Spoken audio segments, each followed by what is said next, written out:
Welcome to SBMK Solutions, in where your small business success is how we thrive.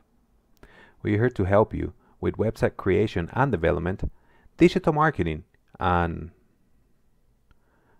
local marketing. Welcome, my friends, to this, your first episode of SBMK Solutions. Today we'll be covering the core aspects of marketing. We are going to concentrate on Entails exchange. On my last visit to my locally owned frozen yogurt store, I couldn't thank the lady enough after I paid for my product. And in return, she said the exact same thing. Thank you.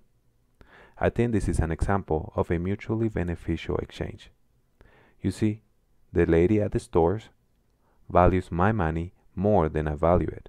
So we are both happy to trade a part of my money for that product. I think that we are all familiar with the classical economical view of exchange. You see, we live in Colorado, so in winter it gets cold, and we discover that we have an unsatisfied need. So we go searching for a jacket, and we're happy to trade our hard-earned money for a jacket, which could be an exchange of a product for cash. Now, what other things hold value that we could exchange? These are some examples that I found. Now we can exchange those things because they hold value. You know, some of us have traded a car in a dealership. Yes, we are aware that we can get more money if we were to sell it in the open market. But we decide to move on with the trade in the dealership because it's simpler for us. They make it easier. We can call this an exchange of our money and an item for cash, time, and convenience. We know that only a few things are certain in life, and taxes is one of them. You know, we have to pay taxes, and in exchange, we might get retirement pension, road, police, welfare, and army, and many other services. Or we can just try to avoid our taxes and go to jail. So we are trading a percentage of our income for liberty and services. We can call this as an exchange of our labor and our cash for liberty and security. You know, during World War I, England was having a lot of trouble enlisting men. So a White Rose movement was created. This movement had its sole purpose, to give a white rose to any able-bodied military man who was in England and not enlisted in the armed forces. This movement was so successful that military men who were enlisted but not wearing a uniform demanded or requested to have some kind of sign to show these ladies that they were in the military men. You see, this white rose was a symbol of cowardice. I guess we can call this as an exchange of prestige, maybe an exchange of our lack of prestige for a service. During our college or university education, we trade our money, labor, and time to be the student of an institution. Normally the goal is to get a certificate of completion. One could learn those skills on their own without using the institution. However, the caveat to that is, how do you show to your community that you know those skills, that you are the expert in that area? This is where universities come into play. And yes, not all rubber stamps are the same. So if you get a certificate of completion from Harvard, it would be considered more valuable than getting one from your local community college. Never mind that. We can call this as a trade of our cash, labor, and time for prestige. The services provided by Facebook, Twitter, LinkedIn, and other social media provide great utility. Staying in touch with family members, sharing photos, finding a local online markets, instant communication, file sharing, and other services provided by Facebook are of great value. And in exchange, they only ask for an email, name, address, and phone number. I guess we can call this an exchange of our data for convenience and service.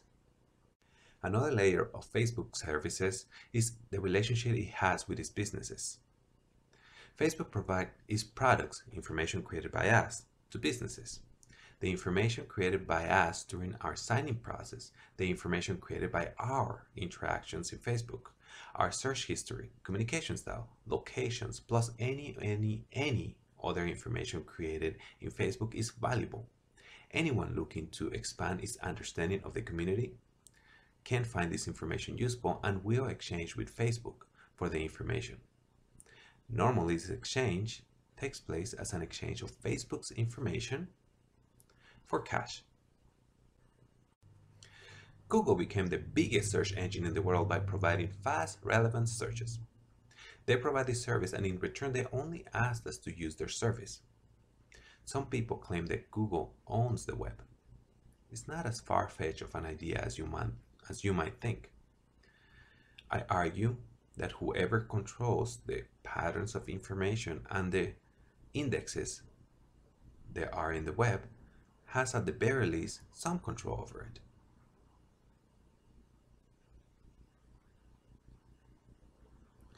One way that Google makes money is by getting money from businesses to make their business pages appear first when a person searches for information. I guess we can call this an exchange of a business's cash for Google's data and service. The video, Selfish Ledger, was recently leaked to the public.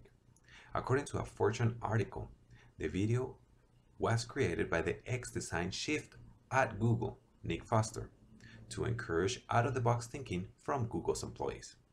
The video starts with the philosophical ideas of determinism, or the idea that our actions are predictable and determined by our past experiences, meaning that no matter what we try to do, we have a destiny and we can't change it.